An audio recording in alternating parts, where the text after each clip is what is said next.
Bill Gates quitte le conseil d'administration de Microsoft.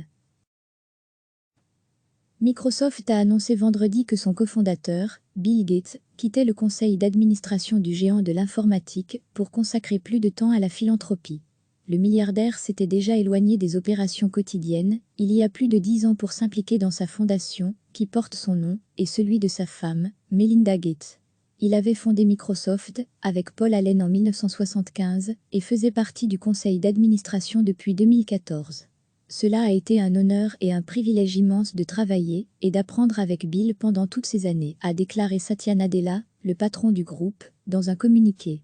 Bill a fondé notre entreprise avec la conviction de la puissance démocratique du logiciel et une passion pour résoudre les difficultés les plus urgentes de notre société. Microsoft et le monde sont meilleurs grâce à lui, a-t-il ajouté. Le deuxième homme le plus riche du monde, après Jeff Bezos et avant Warren Buffett, d'après le classement 2019 de Forbes, va garder des fonctions de conseiller technique auprès des dirigeants de la société. Bill Gates a grandi à Seattle avec ses deux sœurs, son père William, un avocat, et sa mère, Mary, enseignante et présidente d'une ONG, Unité Way International. Amoureux des ordinateurs, il a commencé à coder quand il avait 13 ans. À 20 ans, avec l'approbation de ses parents, il quitte Harvard pour lancer Microsoft, sauf fait référence au logiciel, en anglais, avec son ami d'enfance Paul Allen. Le succès de l'entreprise s'explique notamment par la priorité donnée aux licences de logiciels vendues à de nombreux fabricants d'ordinateurs. Avec le développement de l'ordinateur personnel, les utilisateurs de plus en plus nombreux d'une machine au travail ou à la maison prennent alors l'habitude de se servir des logiciels de Microsoft.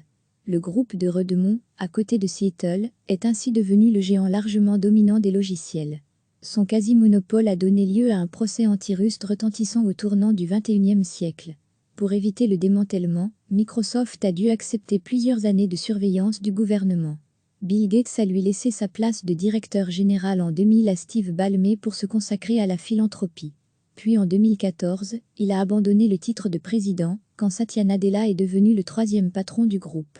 La fondation Bill and Melinda Gates est investie sur plusieurs fronts humanitaires dans le monde, de l'éducation au changement climatique.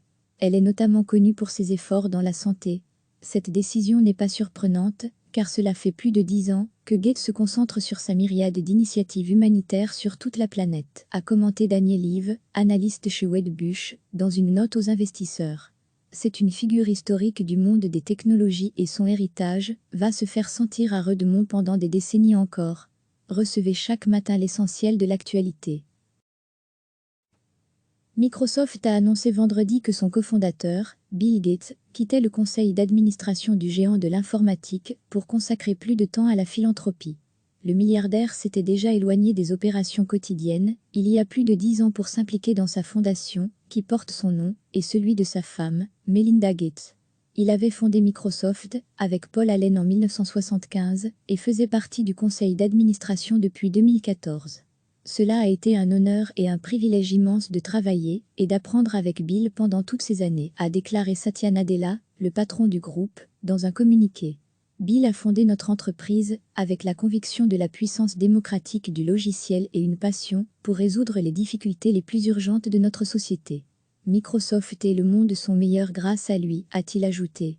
Le deuxième homme le plus riche du monde, après Jeff Bezos et avant Warren Buffett, d'après le classement 2019 de Forbes, va garder des fonctions de conseiller technique auprès des dirigeants de la société.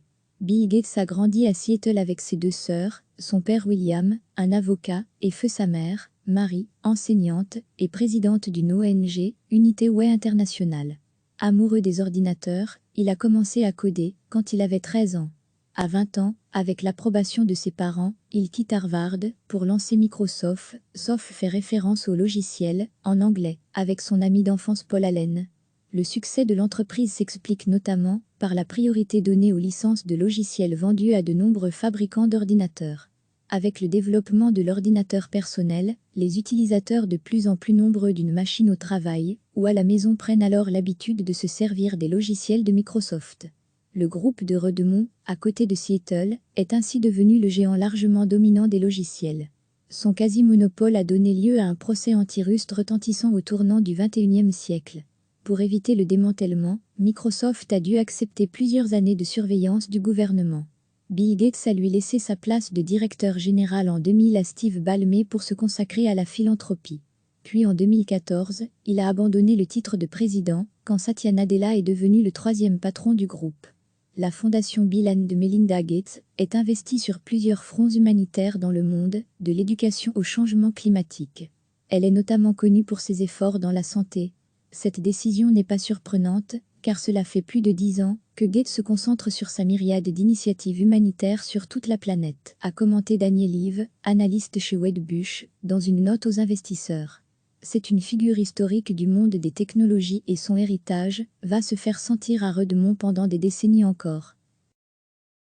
Cliquez sur s'abonner pour recevoir les dernières nouvelles.